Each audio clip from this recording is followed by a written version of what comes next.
All right, welcome. Hi, Liza, Susan, Thank you. Joanne. How are you? Just dandy. Good, good. Can I ask you a question? Every week you're sitting in front of this beautiful pillow. This says something on Beauty I Walk, but I can never read the whole thing. Yes, it says, in beauty I walk, all around me is beauty. Oh, terrific. So, yeah. Beautiful. So glad everybody's here today. Absolutely. So today is Q&A. So there's nothing prepared. It's any questions you have, any experiences you want to share. This is just time for all of you. So if you want to, if you have anything you'd like to ask or anything you'd like to share. I do have a question. Sure, Susan. I was going to write it out and send it to Leah, but here we are, and you're asking for questions. Yes. And the question is, I have read many times in different contexts from Kathleen that you should always ask permission of the animal before you start. And at first I just accepted it, but then I realized I wasn't quite sure how to ask the question or what would be clear to the animal. And then the other side of that coin for me is, hasn't the animal already given me permission by coming into the space? And I could go on, but that's a place to start. No, that's a good question. I think, we get so confused because when we're working with people, we're taught that a lot. You must ask permission. You must ask permission. And it's easy to do with a person, right? Because we can communicate, we use the same language, the person can say yes or no. It's not quite as clear cut with animals. So the way I look at it is that as I'm setting my intention, I let the animal know, that I'm here to meditate, to hold space, to offer Reiki. They're free to accept it if they want, as much or as little or none at all. It's totally their choice. And to me, that's kind of asking permission. And then I just begin to hold space. And just like you said, if they do step into the space, they're giving their permission. Mm-hmm. Mm-hmm. Does that make sense? Yeah, it makes perfect sense to me. Yeah. Thank you. Yes, absolutely. Anything else? Oh, you're muted, Joanne. Sorry, I muted myself when I realized I was on in case any sound. Is it pronounced Johann or Johanna? It's Joanne. Yes. Joanne. Okay. Yes. It's spelled differently, I know, but it's still Joanne. Okay, just wanted to make sure. I guess one of my questions is, I'm just starting. I've done animal Reiki before, but before I took the practitioner course for Sarah. So when approaching, I'm in Canada as well. So okay.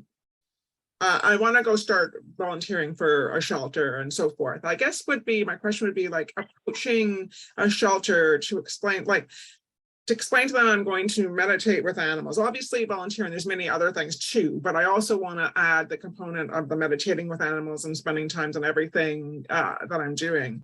That approach, I do have the pamphlet that I could give them and so forth, but even so, it may still be you want to meditate with animals. I have no problem understanding that, but many don't even think like that for humans, never mind animals. So that's my question is the approach of it. It's that one I'm having trouble with, difficulties in my mind. Part of it may be my own ideas of what they may say, and I'm already putting that out there, and that's my own problem. But I know when I have offered Reiki for animals before, even before this. I did sit a lot with them, and I didn't just go hands-on. Sometimes I was hands-off, and people would be looking at me like, I just don't think this isn't doing anything, because many underestimate their animals. That's what it really comes down to, is how I feel. But that's their problem, not mine. But I guess my problem is that approach, if you know what I mean.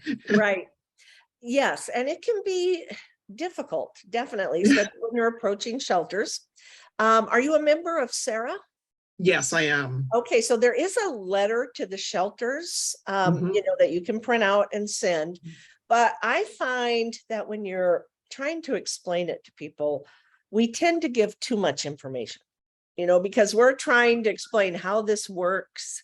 And so then there's a lot to go into it, because as we all know, we've studied it. There's a lot of information that we can give, and it's overwhelming, and people at the shelters get lost, and they're just like, I don't know what you're talking about.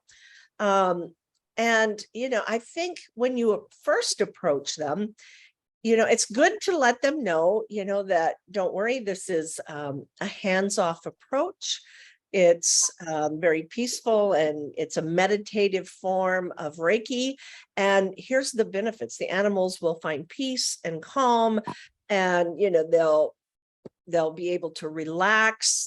Shelter will probably get quieter, and start to mention some of the benefits. I think if we try to get too much in the details and describe what we do, people get lost in that, especially in the shelters, because they don't understand it. And truthfully, it is something that if you're not familiar with it, it's much more powerful to see it in action than to have somebody try to explain it. I do think the letter might give you some ideas on, how to present it. You could just read through it and say, oh yeah, I like, this point and this point. But I try to keep it just as simple as possible, that it's just a meditative, hands-off form. I don't even need to touch the animals, because that gives them a little bit of security, usually, at a shelter. And then list the benefits that the animals are going to get, and the staff as well. Okay, yes, okay, thank you. Yes, absolutely. So I hope that helps. It does. And I just find people have a hard time getting their heads around a lot of it, never mind for animals as well. They just look at you like, and part of it is maybe they never even considered that for an animal. I like part of it as well. But yes, you're right. I think approaching it from the benefits more than the actual procedure is probably a better way. Yeah. Yeah. And, I know they're busy. We all know people in the animal rescue world. They're busy, they're stressed, they don't really have time, or they're just not in a place where they want to listen to something they don't understand sometimes, because they've got animals to take care of. And if you approach it from the benefits, then that will grab their attention. Okay, thank you. Because all you got to do is get your foot in the door and, start. And another thing you can do is just become a volunteer at the shelter. That's what I'm going to approach some of the. And then, yeah, and just as they get to know you, they trust you, then you can start to bring this up, and it's just a little bit slower process, a little more organic, but sometimes you have to do that to earn their trust. Well, I think most of them, like you say, they're busy with taking care of that. They're more interested in having someone relieve some of their duties than, then if they hear someone, I want to sit and meditate with your animals. Well, we really don't have time for that. Right. I understand that, but you can do duties as well as get into the meditative state with the animals as well. It's not like you can't combine them. Exactly. That's what I was going to say. You can still, be that Reiki presence in the shelter as you're doing those duties. Yeah. Okay. Thank you. And that may be where you have to start, because sometimes it's difficult to get into the shelters. Yeah, it is actually. There are a lot of volunteers in the shelters as well. So, but yeah, yes, I'm going to start applying myself to some of them and see what happens. Excellent. Good luck. You have to let us know how it goes. I will. I will. All right. Anybody else have any questions or anything they want to share? Liza, you look like you're trying to unmute. I don't want to pig the process. Oh, did you have somebody else? I'm going to take, Liza real quick. Go ahead and unmute and then we'll come back to you, Susan. Okay, fine. Okay. Oh, there, I didn't think I was on mute. Well, let's see. Just a real, and you may have covered this in our business one and I'm not remembering. So I don't know how to set up what email service to use, to start my email list and stuff. Is it MailChimp? That's the one we use. There's other ones out there that you can Google and check into. We just use MailChimp because it's pretty easy. It's pretty low cost in the beginning. Eventually if you get bigger, you probably have to move, but for beginning, it's perfectly fine. Okay. And so I'm going to, so you and I don't know each other very well. I've known Leah for a long time. So I started studying with Kathleen back in 2008.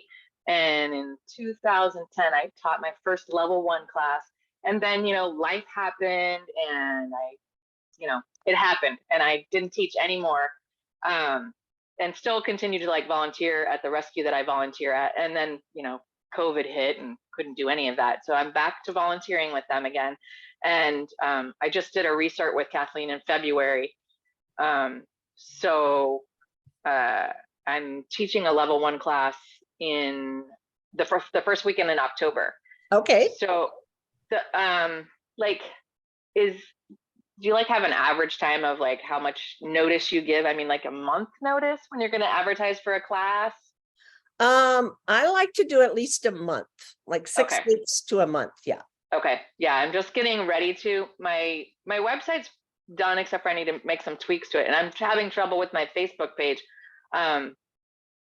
getting just graphic stuff, but I found somebody that said they're going to help me with that. So I'm trying to not let these be hindrances to get me, going. So, okay, cool. I think I did have one other question. So when I hadn't thought about this until just yesterday. I was like, okay, so many years ago, I taught a level 1 class, right? So much has changed. And I shouldn't say so much. It's always been a let animals lead method. It's just now it's, officially that and trademarked and everything. Mm-hmm. So that class that I taught the first time, I just taught the volunteers at the rescue that I volunteer at. I didn't make it open to outside people. But I am this time. And I'm just curious as to whether or not, the people that took the level 1 the first time around back in 2010, can they wait until I teach a level 2 class and not have to repeat level 1 with the let animals lead method? Does that make sense the way I'm asking that? So before you did your reset, that class you taught, can they just take level 2? Is that what you're? Right, because they've taken a level 1 class with me, and it's technically let animals lead, but she's changed some of the verbiage and the way we talk about it. There's a code of ethics. Absolutely, because you do kind of do a little refresher. You'll be using that verbiage. Yes. Okay, yes, cool. I just wanted to make sure. I'm I don't want to make them repeat level 1 if they don't have to. They can just wait until I do the level 2 class. Okay, perfect. That was all for me. Thank you so much. Okay, thank you. Susan, what were you going to ask or say? It's not so much ask, well, it is ask and comment. I just finished reading Kathleen's book about veterinarians and Reiki. Okay. If anybody hasn't read it, it's gold. It's the most beautiful book. I was in tears most of the time I was reading it. And I learned, because she basically in the book, she interviews 4 very different veterinarians and their perspective and their way they got into it and the way they use Reiki. And every one of them is just over the top, priceless. I can't, it's a small book. I bought it secondhand online. I feel like I want to go back and buy a dozen of them and send them to everybody. But I think books have to be something you seek out yourself. So I just highly recommend it. That's Well, it. Thank you for sharing that. I don't know if anybody, well, Leah's here. Well, first, let's welcome Leah for joining us. Hi. So good to Hi. have you, Leah, this morning. Thank you. Thank you. So what book was that, Susan? Pardon? What book was that? Oh, they ask the veterinarians about Reiki. I've forgotten what the title actually is, but it's a short book there where she interviews 4 different veterinarians. Oh, who that's are our very book. accomplished. Reiki. Yes, that's our book. Reiki's on vet. I mean, that's on Reiki. Yeah, that's on Reiki, right? Yeah, that's Yeah. that's, It's a that's our wonderful book. That's the shelter. Oh, we published that book. So it's Dr. Mark Malik who is on the board. It's Christine Chambreau. It's oh God, who else? A vet, I think. Oh God, what is his name? He's from like Venezuela or Brazil. And then Patricia Jordan, I think, was the 4th. Mm-hmm. Yep. Yeah. And and then there was the poem that was written by a nurse. She's an animal nurse in the UK. And then there was also the story about Tolfa at the end, where in India, they, oh, sorry, here, I'll try to turn this up. In India, they had used Reiki for a dog that was having surgery, and that's all they had. Because in India, in one of our shelters, they only have ketamine. They don't have any kind of a drug. So Allison McKinnon, who's also on the board, she did Reiki during the surgery, and the dog's vital signs, he was getting a leg removed. And so while she was doing Reiki, the dog's vital signs stayed even, and that was rare. And then once the dog came out, you know, when the surgery was done, and usually they're screaming when they come out of surgery, he wasn't screaming, and he was able to jump down, and he was totally fine, and they couldn't believe it. And it was all because Allison had supported the animal with Reiki. So yeah, It's an amazing book. I wish it had a little more about like how to use Reiki, but it didn't. It was more just kind of everybody's opinion, but not like how do you then use it in an office and how do you incorporate that kind of way. But yeah, but thank you. Yes, that's our book. So that's exciting that you read that. That's great. Anybody else? Stephanie, you haven't said anything. Do you have any questions or comments that you'd like to make? And I'm not sure who's on the phone with us. Got Darlene. Wasn't she there to begin with? No. Okay. I don't think Darlene's 707. Right. Anybody else have anything?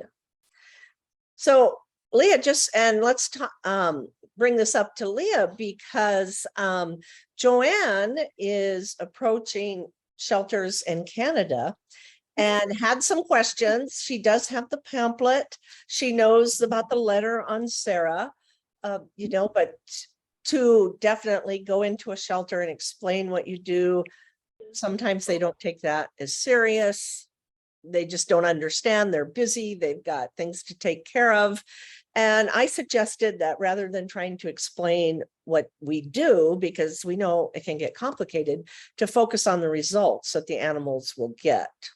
And that she could also just volunteer at the shelter so they can get to know her and trust her, because she can still be that Reiki presence, even though she's washing dishes or doing something else. And I just thought you might have some insights on that for her. Yeah. So what's your goal, Joanna?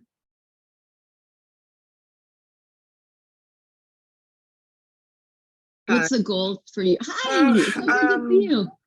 I hope to just get on with the shelter and start. Okay. So, I mean, in my head, I have visions of sitting with the animals and all the beautiful thing that comes to Reiki. But I know sometimes what's in your head and perspective and what's really happening is not going to be the same thing. So my goal is to start and hopefully bring that presence to them is essentially my goal.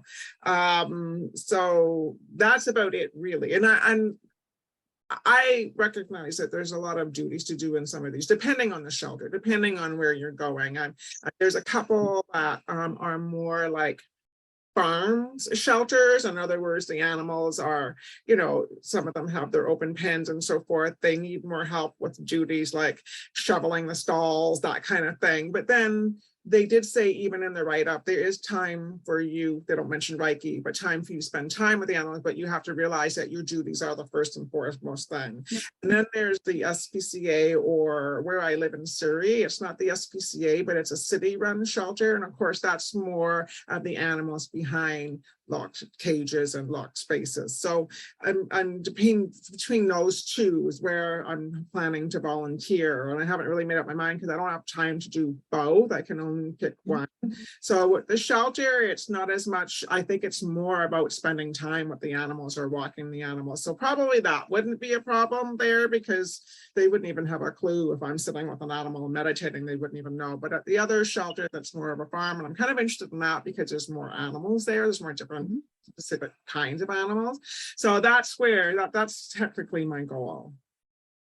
So I think that first of all, go where you feel the most comfortable. So whether it's the farm or whether it's the dog, pick the one where you feel most comfortable, because then you'll be able to kind of expand. So what I did, I know Kathleen too, you volunteer first, and that way you can get kind of the lay of the land. You can kind of get an understanding of who's working there. It doesn't mean you can't go there and say, hey, this is what I do. I put that I do Reiki, animal Reiki on my application when they ask about special skills. You could put animal Reiki / meditation, because that could start a conversation, because we have to remember that what we're doing is meditation based. It's not hands-on healing based. And so when they see that word Reiki, if some people know it, they're going to think, oh, she does hands-on healing. And it's like, no, actually we do a meditation based program. So then the other thing I would suggest is then if you really want to focus more on Reiki, find positions at the shelter, like working in I don't know if they have a hospital there or like a med center, but if they don't, just like a socializing thing. If they have a socializing program, then you could do it there. But even cleaning the pens. When I was at Pregnant Mare Rescue, they brought in this horse that was really skittish, and nobody could go in and clean her stall, and her stall was getting really bad. So I just decided, okay, I'm going to go in with Reiki and do this. I mean, some people could go in there and kind of clean it, but not the normal volunteers. So I just did Reiki. I just centered myself and did it really super slow. And she calmed down and she was fine. And she got used to me, and I was able to shovel slowly, as I brought in things that would scare her, I would just explain, this is what this is. I'm bringing it in. You're okay. And just talk to her, and then bring it in, and then slowly distribute like the shavings that she had. And it worked out really well. And then the one thing at the very end, the shovel fell, and that scared her. But she allowed me to do that. And it was a really beautiful experience because of Reiki. I wouldn't have been able to do that had I not had that foundation. So for you, it's going to be the same thing. When you go in and you clean, you can talk to the animals and just center yourself and do that. And you'll start to notice the animals will start to become calmer around you. And that alone will people will start noticing, oh, wow, whenever Joanne goes in with the animals, they're very calm, and they allow her to clean. They allow her to be around them, even the skittish ones. And so then you start getting that reputation because you're actually being an example of what Reiki is. What animal Reiki is. And so I think that would be what I would suggest. But that doesn't mean you can't do a presentation, but for a presentation, you would just try to find out who would be the best person to present animal Reiki to. But again, you have to have a goal. I mean, you can go in and present animal Reiki and they all might go, oh, that's great. Can you teach it? Can you teach our, volunteers? It's like, what is your goal? But if your goal is only to go in and kind of practice and share Reiki, then I would suggest taking that route. If you're goal is to go in and teach Reiki and get a whole program going, then you would do more of a presentation and you would say, this is what I do, this is who I am, this is how I can help. But I think that for what you want, maybe starting that way. But again, find out where you're most comfortable, and then you get inside, you get the lay of the land, you get to know the people, and then you can start talking about what it is you do. Okay. Because thank they will notice. They will notice But how their you animals. know, and essentially you're right about the goals. I guess you can say that I want to be more comfortable with this Yeah. Reiki first before I even branch Yeah. out further. So that's, I'm recognizing myself, I guess, at the beginning of that. Because eventually I would like to teach it and so forth, but I also want to live it first before I move on with that. So I guess you could say that would be my goals right now, living that. And that's a really good, I think that's a really good step forward, because I think a lot of times people get really excited about what we're doing and they just want to go in without really knowing how anyone's going to react, or what the setup is inside for it or anything. You might get in there and go, oh yeah, this would be great just to do a little talk, and they have a perfect little room, and once the volunteers get to know you. But even when I was at the Silicon Valley shelter, the Humane Society there, they would like go, oh, because I would tell them I did Reiki, and they'd started to notice the animals were getting really calm around me. And so they would say, oh, could you go do that Reiki with them? Or could you go be with that dog, because you're always really calm and they seem to like you. So they will start to notice that the animals change when you're with them. Okay. Thank you. Yeah, of course. Yep. Yeah, I did say it's much easier when people can see it than to try to explain it with words. Definitely. Yeah, absolutely. So Liza, you didn't have a question today? She did. Oh, okay. You weren't here, but I do have another one now. Okay. So, Leah, I was talking about, so in the first weekend of October, I'm teaching a level 1 class. So, there are definitely volunteers that are at the rescue that I volunteer at that took my first class many moons ago. The only thing I charged them for was just the manuals back then. Is it normal practice to not charge if the volunteers take the class? Because I'm making this open to the public and to the volunteers at the rescue. Volunteers, it's usually like 50% off Okay. because they're volunteering, but I wouldn't give it to them for free. Okay. Even just the cost of manuals. It's your time, and we've got to start valuing our time. And if they really Right. want to come, they'll find the money to come.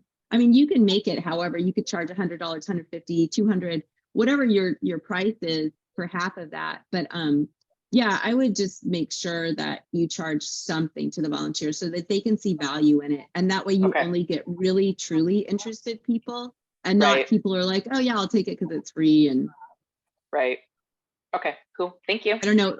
I'm sure, I don't know what Jamie does, because I know you do this a lot. Yeah, I give a discount for the volunteers because a lot of the volunteers, truthfully, they can, they're quite financially successful.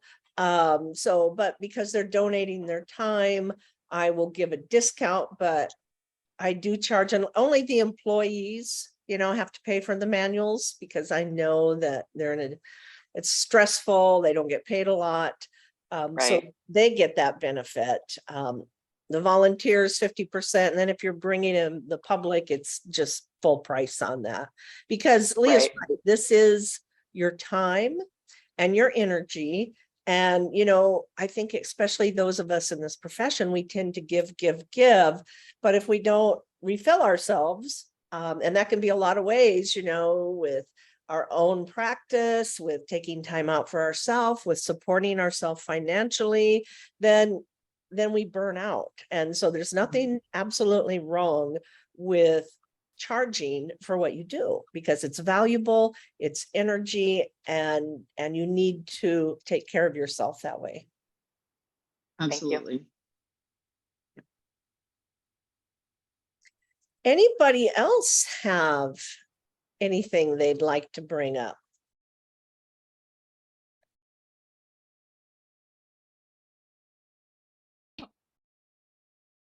Susan, did you have something? Nope. Oh, nope, okay. You got all highlighted in green, so I'm like, oh, Susan's got something. All right. Yeah, Liza, go ahead. I was just going to throw out there, because you said it wasn't just about asking questions. Like for anybody, I don't know if anybody else is in the, a place of where they're wanting to start promoting themselves, but I am doing a booth. I'm sharing a booth with another gal that I actually share an office space with for offering Reiki for humans. But I made some flyers or pamphlets, the trifold pamphlet, and I used Canva. I just kind of wanted to promote Canva. Oh my gosh, I was so amazed. I'm not super savvy with that kind of stuff. And if I had known all the steps before, I started this first project I did on Canva, I could have gotten it done in 1 hour. It took me a good solid 2 hours. It took a third hour just because I couldn't figure out one little thing. And once I figured out the button to push, it was amazing. So if you want to try it, it's fantastic. And you get it free for 30 days just to try at least 1 or 2 projects. Can I show my flyer or my pamphlet? Absolutely. Absolutely. Oh shoot. I think they're all out in my rig. So I can show I'll it. I come can right share back. screen. Well, because you have it. I share sent you the screen. picture. Yeah, That's right. yeah. Let me just find it really fast, and I can share that. I was super proud of myself. I was like, yay, I did this all by myself. Because I had to hire somebody to do my website. Well, sometimes that's for the best. Right. But now that I've done this pamphlet, I'm actually, because Leah and I have talked about my website. I had her review it and stuff, and she told me about some changes that I could make. Oh, there it is. Oh, nice. So it's really nice. She has about me, what Reiki can do. Let's connect. So that's the front, and then here's the back, or in the inside. What is Reiki, and what is the difference between Reiki for humans and animal Reiki? And then your offering of the meditation circle and the classes, which I love all this because it's just a really great way to introduce yourself.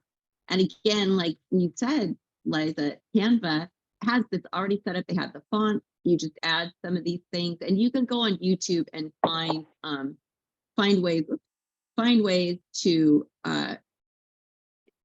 easily do it and not spend so much time. I always go on YouTube because it seems to be an easy way to find information. But and it's so funny. Mm-hmm. I really appreciate your feedback, because it's funny. I've showed this. Most people love my pamphlet. They're like, oh, that's so cool. But I have another friend that's a Reiki practitioner. She doesn't work with animals at all. I like when she has animals, and whenever she needs that, she just calls me and I go over and I work with her animals. But she didn't like, she says, I'm too wordy on my pamphlet. And I'm like, but if they never get to my website, which that happens a lot, right? But if they have this, they could physically look at it and see all my stuff. And she doesn't like my picture, my dog that you see on this one here on the left. That's a dog of mine that passed away before I ever learned about Reiki, but I've connected with her doing the bridge meditation, since I learned Reiki, right? But she doesn't like that picture. And I'm like, oh my goodness, how can you not like my picture of my dog at Mount Hood? Well, so here's a couple things, and I'm so glad you brought that up, because it applies to everything when we do animal Reiki. Is that you're always going to have people say, oh, I don't like it. And then you're going to have people that say they love it. So you just have to feel comfortable. There might be some comments where you go, oh, okay, yeah, I understand that. Yeah, that makes sense. I'll make that. But if what you feel, I mean, I agree. Like, yes, it might be too wordy for a website, but for a pamphlet, that's what a pamphlet's supposed to have. Right. Pamphlet's supposed to have information so that you can read it, so that you can get to know, oh, what is this doing? So I don't know, Jamie, what your comments are on this. Yeah, I mean, I like the pictures because they're very visual. I like your colors, and that draws me in. I can understand, yes, on a website, you don't want to have a lot of words, but you have it laid out where it's easy to read, because you've got the headers. So that breaks it up. Right. And I think that makes a big difference. If you didn't have those, like the animal Reiki classes and the meditation circle a little bigger and what is Reiki, then yeah, that would be really hard to read. But you've placed the pictures and the different headlines and boldness. So yeah, I like it. Cool. Yeah, Thanks. I would think the only thing that that you could try and do is you've got a lot of space here, so you could bring this little thing up more and then Okay. bring this wording up, and then Oh. that would bring all this up. So you could make it slightly bigger, but Oh, again, okay. it's not a huge deal. Let me go to this one. Yeah, this is all nice and spaced out. Same thing on this. It's you've got things spaced out, so it looks really good. And I'm assuming all the fonts are the same. Yep. That's one thing, you want to keep the fonts the same. So Yep. I yeah, remember you saying that in the meeting that we had about that. yeah, I think it looks really good. I think that Thank you. that was an incredible first try. And Thank you. Joanne, like that's something that you could also create for yourself, because you have all the information in the class you took about what animal Reiki is. And I love how Liza said, this is human Reiki, this is Reiki, and this is the difference. And we've talked a lot about that. So that's another way, an easy way. It's like, instead of giving somebody your business card, you actually give them a calling card where they go, oh, wow, yeah, I met this woman and this is what she did. And they can read about it. And that way, you can always make those to give to the shelter. This is what I'm about, like after a few months, and I'm happy to help you with that. Canva is super easy to use. Jamie and I've created some things on there that are really nice. Like for the introduction to animal Reiki, I created a guide and it was really easy. I mean, yes, like Liza said, it's a little bit of time commitment, but it's not hard. It's very user friendly. So that's also something you can work on and bring to the shelter and just go, oh, this is what I do. And just have your personal email or your phone number so they can call you and say, wow, we would love for you to come do a treatment. Or maybe like if a dog gets adopted out, if once they get to know you better, you might be able to do some distant treatments for that dog, whatever. So I love that. Thanks for sharing that, Liza. Yes. Thank you. Lisa. Yes. That's a fun little kind of thing to talk about it. See, I love Q&A because anything is open, right? We can talk Yes. about whatever. Doesn't have to be questions. It's gonna be like, here's what I've done, and because it's all about And I you. love that. Yes. I'm going to take you So. guys with me just because I'm going to show you my iguana. Okay. Oh, okay. Because not everybody has an iguana, so. No. No. While you're doing that, I'm going to ask Joanne, how is Chaos doing? I know that Chaos did really well during the class, and so I'm just wondering what the update is on Chaos. Oh. Can you guys see her? Yeah. Oh, look how cute. Oh, that's This so is sweet. Penelope. Oh, she's Penelope. adorable. Very sweet. Beautiful cage. So Joanne, let's see, she's gonna unmute herself here. Yeah, you're still muted, Joanne. There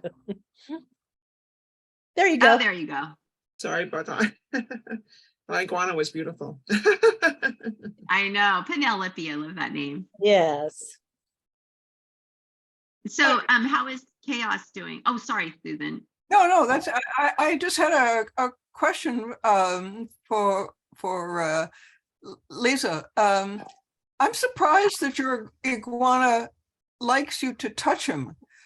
My introduction to iguanas was wonderful, but it was actually when I was in Central America, and the amazing thing was that they had a huge range of emotional expressions, but and we watched at one point when two were having an argument, and they never got close. They just reacted, and then the other one would react, and finally they very slowly turned around and walked away from each other. And so this is a wonderful introduction to the fact that they also enjoy touch. Yeah. From what I've learned, sometimes they just tolerate and sometimes they're okay with it. So I've had her for a little, I got her, let's see, a little bit before COVID. So I've had her for, sheesh, actually, I think I got her in the summer before COVID. Yeah. So probably about 6 months before COVID. And it took a while to get her to get used to things and for me to get used to, you know, how to interact with her. But as long as I just kind of approach her slow and I'm not come at her sides like this and she sees my hand coming in, she's usually pretty cool with me touching her. And I put her on my shoulder and I'll carry her around and she'll tolerate that for a little while, but not I can maybe a half hour. But yeah, it's been pretty good. That's great. That's great. Yeah. Your pup said that he would put his head on your shoulder, or she. Oh yeah. I wish I could let my Penelope free roam, but because I have 3 dogs, I don't think it's a real good idea. No. No, probably not. No, but she's got a huge enclosure, so, and I'm probably gonna have to build another one eventually because she's gonna probably grow some more. She's 4 feet long now, and she's not very girthy, but I've recently took her to the vet just to have her checked out. She hadn't been in quite some time, and they said, well, she should actually probably weigh a little more. So she's eating fine and everything, and they said she's healthy, but he's just like, you need to try to put some more weight on her. So she had a calcium deficiency when she was a baby, and so I didn't show you guys, but she has instead of having, I don't know if you can see my hands very well, instead of having her mouth meet up evenly, she's got a major overbite, which is really cute, but it makes it a little harder for her to eat. She can eat and she eats every day, and I think she just gets frustrated sometimes because sometimes picking things up depending on what she's eating can be a little bit challenging. Aw. Yeah. That's But so thanks for sweet. asking about her. So Joanne, let's get to Chaos. I'm really curious because I know that Chaos had kind of a big turnaround during the class. Yes, he has. He really has done a turnaround. He seems to go a little calmer, faster, but he will always have some of those issues, and some of it's bred, some of it's his breed, some of it because he's a Belgian Malinois for anyone who doesn't know. So I rescued him at 7 months, and he was kept in a very small kennel, like a very small, not even big enough for him, for up to 12 to 14 hours a day.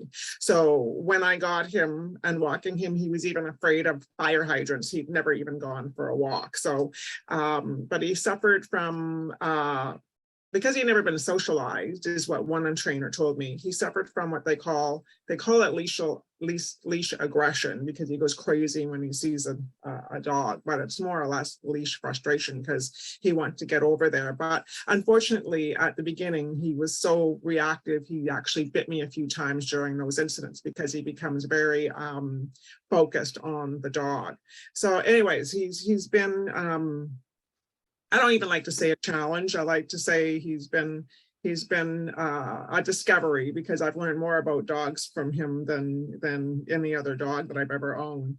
But he's very, very, very anxious, and that's something that I've been working with him a lot. And but I have to say he loves the meditation. He loves sitting with me during meditation. When I sit and meditate, no matter where I am, even if I'm outside, he kind of comes outside and just sits with me. He always sits near me with the meditation. The other day I did a workout. I have a gym in my garage, and I was working out, and afterwards I was doing some meditation in the garage, and I was deep into the meditation, and all of a sudden I felt this licking on my ankles, and I looked up, he came and joined me in the garage for the meditation. So I do find everything that I'm doing with him is working, but it can be slow. And of course, you know, with anybody or any human or animal, there's always setbacks. So sometimes I find I run into the setbacks with him. But mostly if anyone had seen him when I first rescued him and what's going on now, it's like night and day.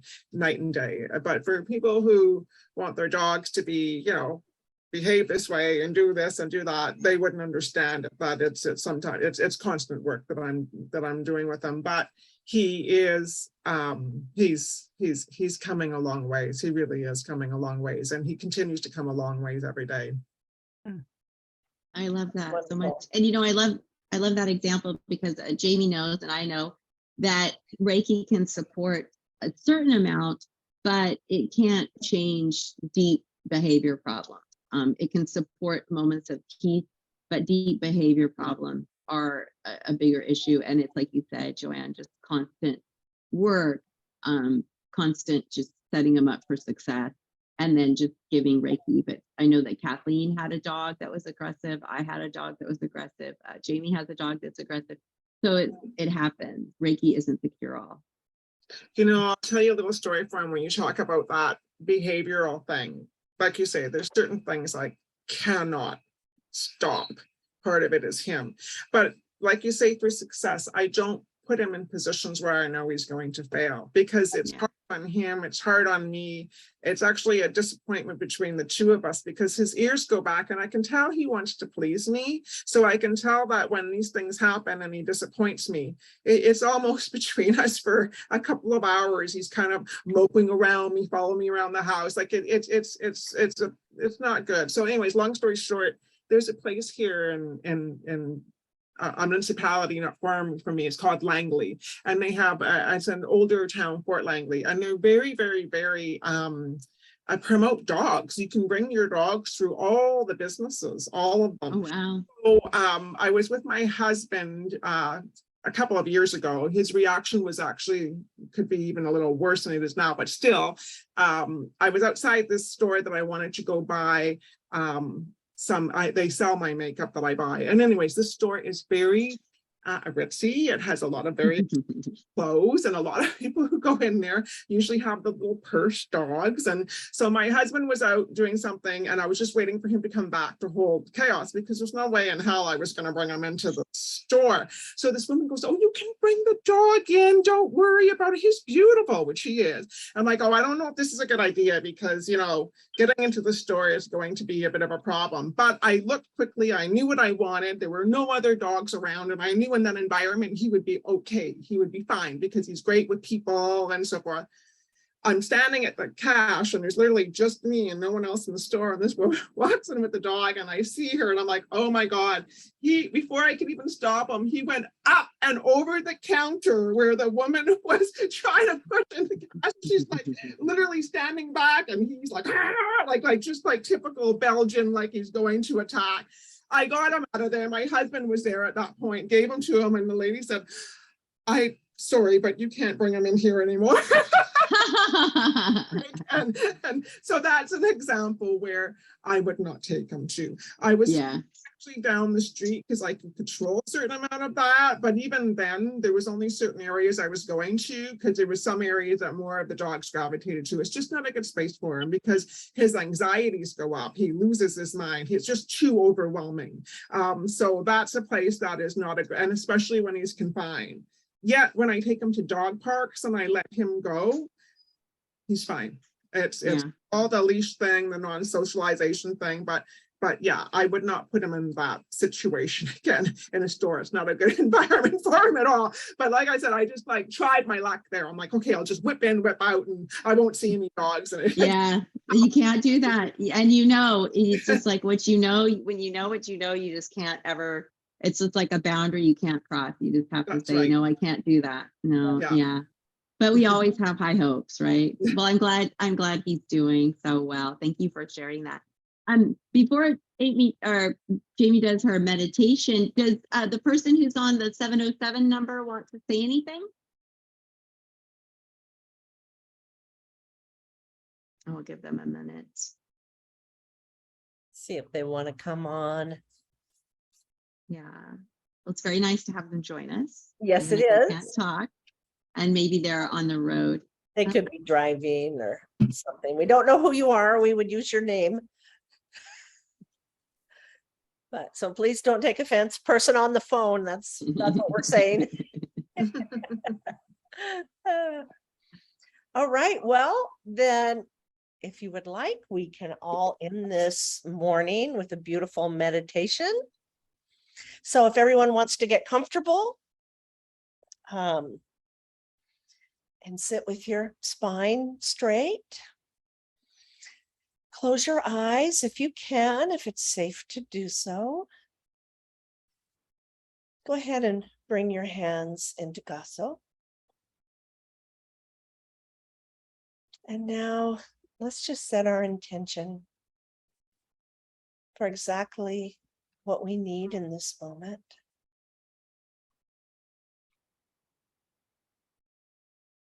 And you can place your hands in your lap if you like, palms up, palms down, however's comfortable. And as you breathe in through your nose, really pull that breath all the way down to the belly. And then as you exhale, feel your body relax. Take another breath in and pull it all the way down to the belly. And this time, visualize it igniting this beautiful light that's already inside of you. And then exhale and relax. Take another breath in.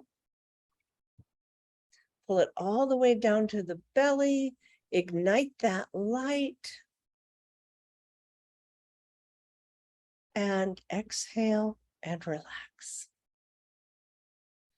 And let's just do a few breaths on our own. Breathing in, igniting the light, and relaxing on the exhale.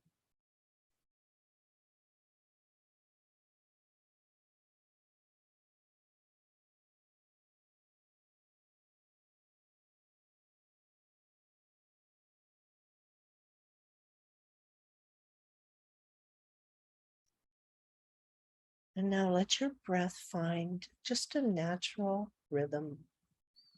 Don't force it. And put your focus on your belly, on the heart area, and that light that's shining brightly. And as you breathe, just visualize that light growing larger and brighter. It's illuminating your entire body. Every cell in your body is glowing. Your legs, your feet, your chest, your arms, your neck, your head, all glowing with this beautiful universal light. And as you breathe, you just become brighter and brighter.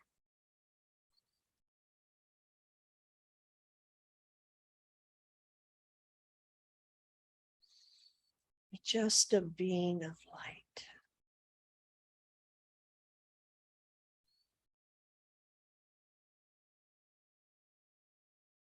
And with every exhale, this light extends out from you into the space around you.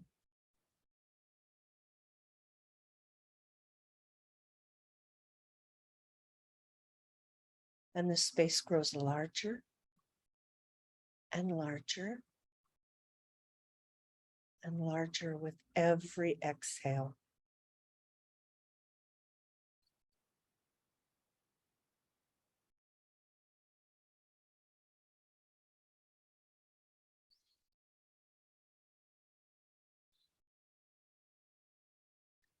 And now invite any animal to step into this space. Maybe an animal that's with you now. Maybe an animal that has transitioned. It may be a wild animal. You may or may not know them. It doesn't matter. Just hold this space and invite any animal that would like to share this space with you, share a message with you. Whatever they would like to do, invite them in now.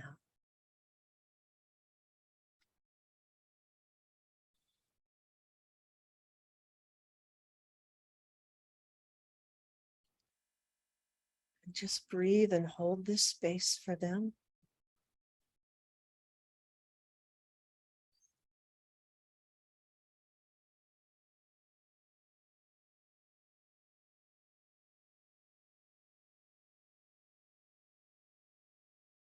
Just hold the space.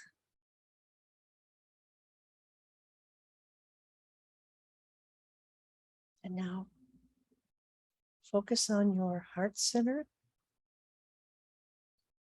and feel it just fill with love that you feel for who's ever joined you. Love and respect. And your heart is just so full of this beautiful light and love and compassion that it can't hold it anymore. And it opens like a flower blooms gently. Opens, offering this love and this light and this compassion to the animal.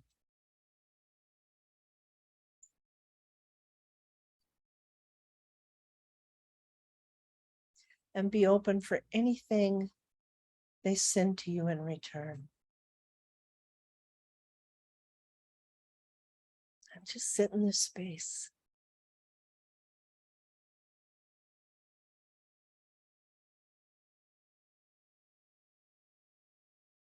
Sending love and compassion.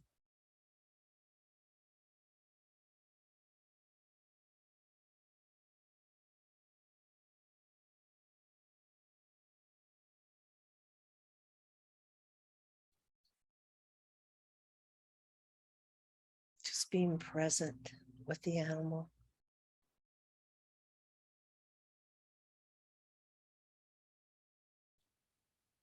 Sharing the space together.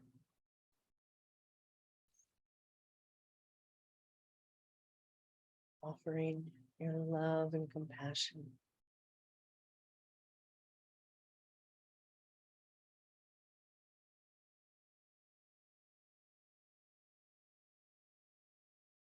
Stay present.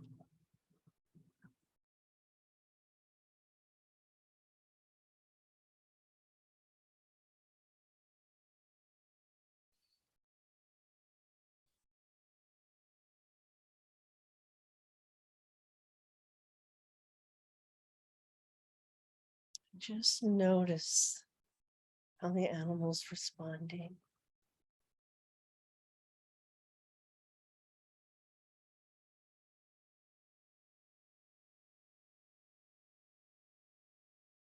Notice if they're sharing any messages with you, if they're sending love back. Just be fully present in this experience.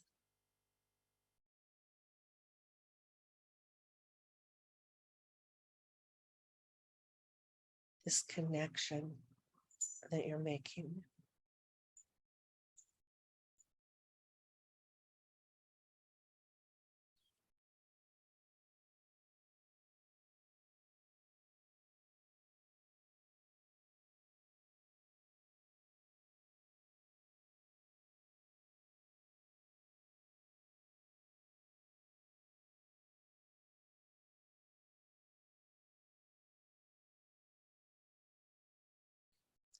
And now go ahead and bring your hands back to the Gaso position. Give thanks for whoever joined you, however they joined you. It was perfect.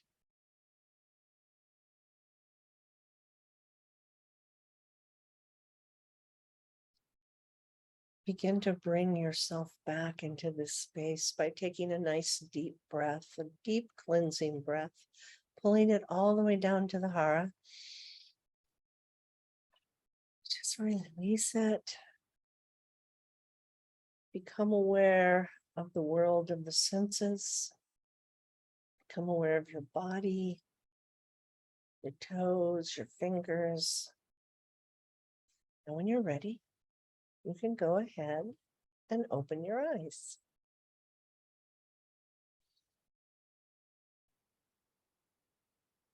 Thank you, Jamie. That was so lovely. Thank you, Leah. Thank you, everyone. Liza, Susan, Joanne. So nice of you to be here today. We love the Q&As because we get to hear from all of you, and it's nice. And I love how Liza's dog was. I know, he was just like looking right at her like, ah.